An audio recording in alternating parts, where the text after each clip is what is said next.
Hello friends, Bharat to Z kitchen में आप सभी का स्वागत है। तो फ्रेंड्स, आज मैं आप सभी को कोई भी रेसिपी नहीं शेयर करूंगी। आज मैं आपको 4 छोटी छोटी बेटियों की बहुत ही दुखद कहानी सुनाने वाली हूँ। फ्रेंड्स, उन लोगों पे बहुत दुखों का पहाड़ टूट पड़ा है और उन्होंने लोगों ने कितना दुख झेला है और कितने ज़्यादा सपोर्ट की आप सभी की ज़रूरत है। तो प्लीज़ फ्रेंड्स, आप सभी से रिक्वेस्ट है कि उसका सपोर्ट करिएगा।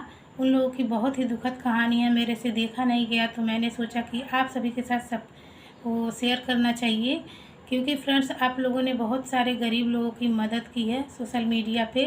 जैसे वो विजय रिया ब्लॉग भी, वो लोग भी बहुत ज़्यादा गरीब थे, उन लोगों की भी आप लोगों ने बहुत ज़्यादा मदद की है। तो मैं उम्मीद करूँगी कि 4 बेटियों की या फिर बहन लगें आपकी, तो इनकी भी ज़रूर सपोर्ट करिएगा। तो चलिए, सबसे पहले इनकी कहानी मैं सुना देती हूँ कि क्या घटना इन सभी के साथ घटी है और क्या घट रही है। तो फ्रेंड्स, सबसे पहले तो जब शादी किसी की होती है, जैसे कि इनकी मम्मी पापा की शादी हो गई, तो पहले एक बेटी हुई, फिर दूसरी बेटी हुई। और फ्रेंड्स, बेटे के इंतज़ार में इनकी ऐसे करते करते बेटे के इंतज़ार में 4 बेटियां हो गई। तो यहाँ पर क्या है, बेटों का लोग बहुत ही ज़्यादा महत्व देते हैं। एक बेटा ये हो या फिर 2 बेटा हो, बेटा तो होना ही चाहिए। और ये रियल बात है फ्रेंड्स, मुझे देखने के बाद ये ऐसा महसूस हुआ कि यार, सबके घर में एक आध बेटा तो होना ही चाहिए। इन लोगों का कष्ट देख के, इन लोगों का दुख देख के होना ही चाहिए। इन लोगों के आगे पीछे कोई भी नहीं है, 4 बेटियां हैं। और क्या क्या घटना घटी हैं छोटाई पर से, बचपन से ही मैं इन सभी की कहानी सुनाती हूँ। तो फ्रेंड्स, 4 बेटियां हो गई। अभी छोटी छोटी बेटी थी और इनका घर भी नहीं था। वो मड़ई जो होती है, पुआल की बनी होती है, जो गांव में रहते होंगे वो जानते होंगे। तो ऐसे ही मड़ई थी छोटी सी, उन्हीं लोगों उसमें ही इन लोगों का गुजारा होता था। जब बारिश होती थी तो बहुत ज़्यादा पानी घर के अंदर टपकता था, चूल्हे के पास टपकता था, और ये लोग जहाँ पर सोते थे वहाँ भी पानी गिरता था। रहने की बहुत ही ज़्यादा परेशानी थी। छोटी छोटी 4 बेटियाँ भी थी और नीचे ही सोते थे, मिट्टी का घर था, नीचे ही सोते थे, बहुत दिक्कत होती थी। ऐसे बीतते बीतते 3-4 साल हो गए, 4-5 साल। धीरे धीरे बेटियां बड़ी हो रही थीं और जब गांव के प्रधान ने देखा कि इतना ज़्यादा परेशानी इन लोगों को रहने में हो रही है, तो फ्रेंड्स, इन लोगों की दिक्कतों को देखकर, परेशानियों को देखकर प्रधान ने कॉलोनी वाला फार्म भरा। जो सरकार की तरफ से पैसा मिलता है घर बनवाने के लिए कॉलोनी का, वही वाला फार्म भरा। साल 1.5 साल के बाद फ्रेंड्स, इनकी कॉलोनी आ गई। सरकार के तरफ से 3.5 लाख या फिर 3 लाख मिला था घर बनवाने के लिए। तो उसमें एक किचन, एक रूम और एक ओसारा और एक हॉल दिया गया था। साथ में वो सौर ऊर्जा भी दिया गया था। तो इन लोगों का घर बन गया। इन लोगों को रहने का ठिकाना अच्छी तरीके से मिल गया फ्रेंड्स। लेकिन फिर भी भगवान को इनका सुख देखा नहीं गया। उनकी माँ जो है वो पागल हो गई। अब बेटियां छोटी छोटी माँ को ही संभालने में परेशान हो जाती थीं कि माँ को वैसे ही पागल होकर इधर उधर भागने लगती थी। पकड़ते पकड़ते ही बीतता था। उनके पापा जो थे उनका भी इतना सैलरी नहीं था कि वो इन लोगों का बहुत ज़्यादा खर्चा सही से चला पाएँ। बहुत ही कम था, उतने में ही गोरखपुर से वो दवा करवा रहे थे अपनी बीवी का, और दवा चल रही थी। फ्रेंड्स, माँ भी पागल हो गई थी। माँ का तो अब बच्चों को देखने वाला कौन ही था। माँ जितने अच्छे से बच्चों को संभाल लेती है, उतने अच्छे से पिता नहीं संभाल पाते हैं। और फ्रेंड्स, बहुत ज़्यादा कम सैलरी थी इनके पापा की, और वो मिलता है राशन, वो राशन भी मिल जाता था। इसकी वजह से इन लोगों का पेट भर जाता था। पैसा कौन बचाए, पेट भर जाता था, यही ज़्यादा था। ऐसे करते करते फ्रेंड्स, लड़कियां थोड़ी थोड़ी बड़ी हो गई। बड़ी वाली बेटी उनकी 19-20 साल की हो गई और छोटी छोटी भी उनसे थी, कोई 17 साल की, कोई 16 साल की, ऐसी सी थी। इसके बाद इनके पापा को लगा, इनके पापा की तबीयत ख़राब हो गई। और जब तबीयत ख़राब हो गई, अपनी भी दवा करवाते थे और अपनी बीवी की भी दवा करवाते थे, तब इनको लगा कि हमारी बेटी जो है बड़ी वाली थोड़ी बड़ी हो गई है, शादी कर इसकी कर देते हैं तो एक बोझ हल्का हो जाएगा। इसलिए फ्रेंड्स, उन्होंने बड़ी वाली लड़की का शादी करने के लिए लड़का ढूंढने गए। एक जगह उन्होंने लड़का देखा, तो बहुत कम में ही लड़का था। एक रूम, जैसे कि एक एक रूम हिस्से में आता, और लड़का ठीक ठाक था। जब उन्होंने दहेज की बात की तो उन लोगों ने 50,000 रुपये और एक गाड़ी की डिमांड की, जो उनकी हैसियत से बाहर था। वो दे नहीं पाते इतना, इसलिए वो घूम के चले आए और एक बहुत ही गरीब परिवार में उन्होंने लड़का देखा। तो लड़का फ्रेंड्स उतना होशियार नहीं था, सुंदर नहीं था। लड़की बहुत ही ज़्यादा सुंदर और होशियार थी और लड़का उसके लायक नहीं था, यही बोले तो सच है। तो लड़का उनके लायक नहीं था। जब देखैया उसके पापा करवाने ले गए तो लड़की को लड़का देख के बहुत कष्ट हुआ। लड़की रोने लगी और बोली मुझे लड़का पसंद नहीं है। पापा ने बहुत समझाया कि बेटा दहेज भी बहुत ज़्यादा लगेगा और हम कहाँ से लाएंगे, और परेशानियां घर की तो तुम देख ही रहे हो। समझाने के बाद फ्रेंड्स लड़की मान गई शादी के लिए। फिर उसके पापा का तबीयत दिन पे दिन ख़राब होते गया फ्रेंड्स। शादी 2 महीने रह गई थी और उसके पापा के शरीर में खून बनना बंद हो गया था, खून नहीं बन रहा था। और शादी 1 डेढ़ महीने रह गया था, तब वो चेक करवाने गए तो डॉक्टर बोला कि खून नहीं है, खून चढ़वाइए। तो फ्रेंड्स खून देने वाला भी कोई नहीं था। एक बेटी उनकी 17 साल की ही थी, एक बेटी 19-20 साल की थी। तो फ्रेंड्स उन बेटियों ने ही खून दिया अपने बाप को। बड़ी वाली दे के आई, उसके बाद छोटी वाली भी देने गई खून।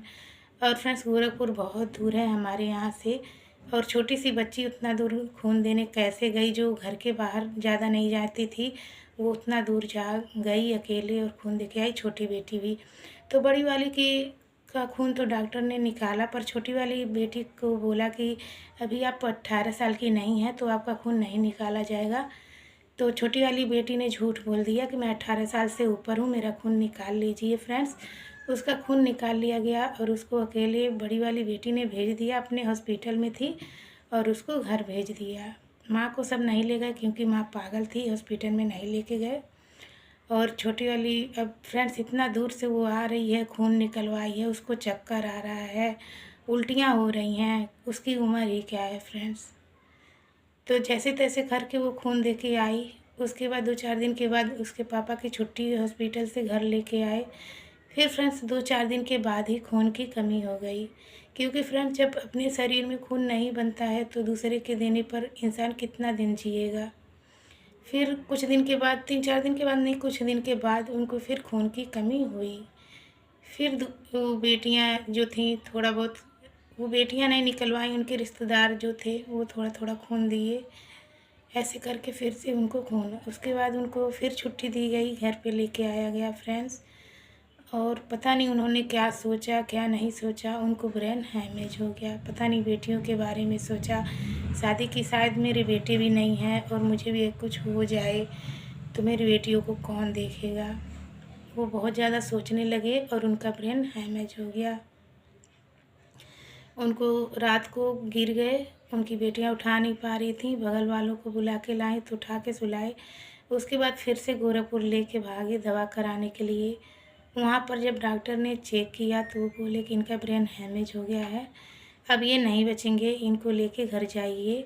अगर आप इनका दवा करवाएंगे बहुत ज़्यादा पैसा भी लगेगा और ये बचेंगे भी नहीं, तो दवा करवाने से कोई भी फ़ायदा नहीं है, डॉक्टर ने जवाब दे दिया। जब बड़ी वाली बेटी लेके घर आई फ्रेंड्स, तो उससे जो छोटी वाली बेटी थी वो चिल्ला के रोने लगी। उसको लगा कि मेरे पापा जो हैं वो अब इस दुनिया में नहीं हैं, ख़त्म हो गए हैं। उसको ऐसा लगा फ्रेंड्स, तो वो चिल्ला के बहुत ज़्यादा रोने लगी। अब कैसे करके वो लोग लेके आए, सुलाए। इसके पापा को बिल्कुल भी होश नहीं था फ्रेंड्स। और शाम को 6 बजे वो हॉस्पिटल से लेके आए और रात को 10 बजे उनकी डेथ हो गई। 10 बजे वो ख़त्म हो गए। गांव वालों को बहुत झटका लगा, जिन्होंने भी सुना उनको बहुत झटका लगा कि माँ पागल है, बाप ख़त्म हो गए, शादी भी 1 महीने ही है, कैसे क्या होगा और इन बेटियों का खर्चा कौन संभालेगा, कैसे होगा।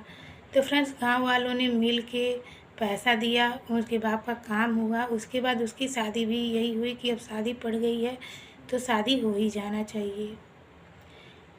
लेकिन फ्रेंड्स लड़के वालों के दिमाग में ये चल रहा था कि जब इसके बाप नहीं है तो हमें कोई दहेज नहीं मिलेगा, इस शादी को काट दिया जाए। लेकिन शायद उसी में किसी ने समझाया हो कि शादी नहीं काटना चाहिए, इसीलिए वो लोग शादी करने आए 1.5 महीने बाद। गाँव वालों ने चंदा लगाया, सभी लोगों ने कुछ कुछ पैसे दिए, मदद किए, तो उस लड़की की शादी हो गई। सबको ये लगा कि चलिए शादी हो गई है, अब ये लड़का ही यहाँ की जिम्मेदारियाँ उठा लेगा। लेकिन फ्रेंड्स लड़का भी उतना समझदार नहीं है और बहुत ज़्यादा दिक्कतों का सामना करना पड़ रहा है। लड़की अपने ससुराल गई, 20 दिन के बाद उसकी विदाई हुई फ्रेंड्स। अभी 10-15 दिन ही उसको आए हुए हैं। अब इनका खर्चा कौन संभालेगा। अब इनसे जो छोटी वाली है 17 साल की, वो जा रही है कंपनी में भेली बांधने के लिए। हमारे यहाँ भेली बोला जाता है गुड़। तो फ्रेंड्स सुबह 8 बजे से लगना होता है, शाम तक बांधना होता है।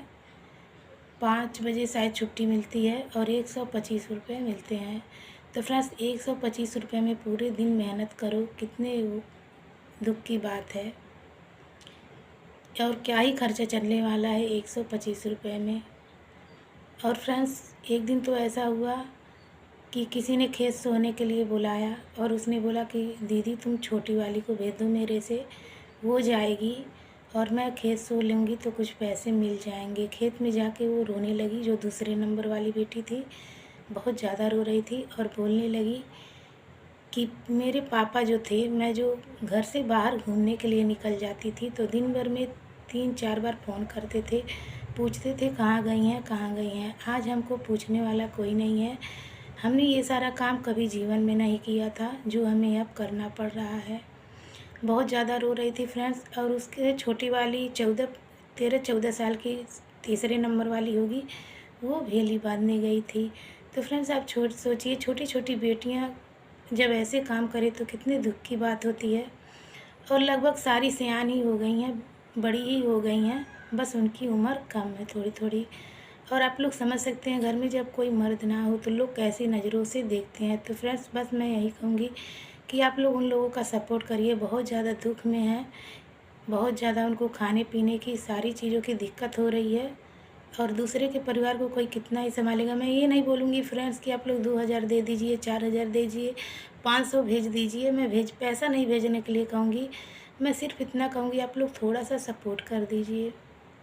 आप लोग मेरे चैनल को सब्सक्राइब करिए। अब आप लोग सोचेंगे मैं अपना भला मना रही हूँ, मैं अपना भला नहीं मना रही हूँ। आप लोग उनके चैनल को मेरे चैनल को सब्सक्राइब करिए, ज़्यादा से ज़्यादा इस वीडियो को शेयर करिए ताकि लोगों तक पहुँचे और वो लोग भी इनका सपोर्ट कर पाएँ। मेरे चैनल को सब्सक्राइब करेंगे तो मुझे पता चलेगा कि हाँ इतने लोग इसको सपोर्ट करने वाले हैं, तो मैं उसका नया चैनल क्रिएट करवाऊँगी, ब्लॉग उसका, और फिर मैं उसका लिंक अपने चैनल पे डालूँगी। तो फ्रेंड्स आप सभी लोग उसके चैनल को सब्सक्राइब कर लीजिएगा। भले ही उसका चैनल सब्सक्राइब करने के बाद आप मेरा चैनल अनसब्सक्राइब कर दीजिएगा, पर उसका चैनल ज़रूर सब्सक्राइब करिएगा। भले ही वीडियो ना देखिएगा पर वैसे ही चालू करके रख दीजिएगा। लेकिन फ्रेंड्स मैं इतना गारंटी देती हूँ कि उसका ब्लॉगिंग वीडियो आप लोग देखेंगे तो बहुत ही ज़्यादा मज़ा आएगा आपको देखने में। बहुत ही ज़्यादा वो सब जोकर हैं, जोकराई बहुत ज़्यादा करती हैं, तो उन लोगों का ब्लॉगिंग वीडियो आपको बिल्कुल भी बोर नहीं करेगा फ्रेंड्स। तो बस मेरा यही मकसद था कि आप लोग उन लोगों का सपोर्ट करिए। इतना तो सपोर्ट कर दीजिएगा कि कहीं उनको जाना ना पड़े, ऐसा काम ना करना पड़े सुहानी, या फिर ऐसे कोई भी काम उनको ना करना पड़े।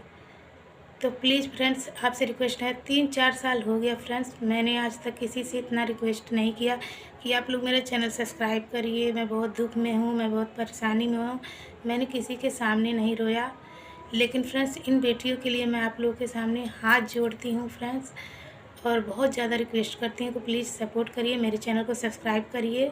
मैंने इसीलिए उसका चैनल नहीं बनाया क्योंकि मैं जानती हूँ 3-4 साल से मैं परेशान हूँ यूट्यूब पे, मेरा चैनल सक्सेस नहीं हो रहा है। तो मैं सोच रही हूँ कि उन लोगों को सबसे पहले मैं आप सभी के पास ये वीडियो शेयर करूँ ताकि आप लोग सपोर्ट करें ज़्यादा से ज़्यादा। जितना ज़्यादा आप सब्सक्राइब करेंगे चैनल से, मैं देखूँगी इस वीडियो से ज़्यादा सब्सक्राइबर आए हैं, फटाफट से मैं इसका चैनल बनवा दूँगी। और चैनल बनवाने के बाद फ्रेंड्स मैं आप लोगों को उसका लिंक दे दूँगी और फटाफट से उसके चैनल को सब्सक्राइब कर लीजिएगा फ्रेंड्स और सपोर्ट करिएगा। तो चलिए फिर मिलेंगे अगली वीडियो में, तब तक के लिए बाय बाय, टेक केयर।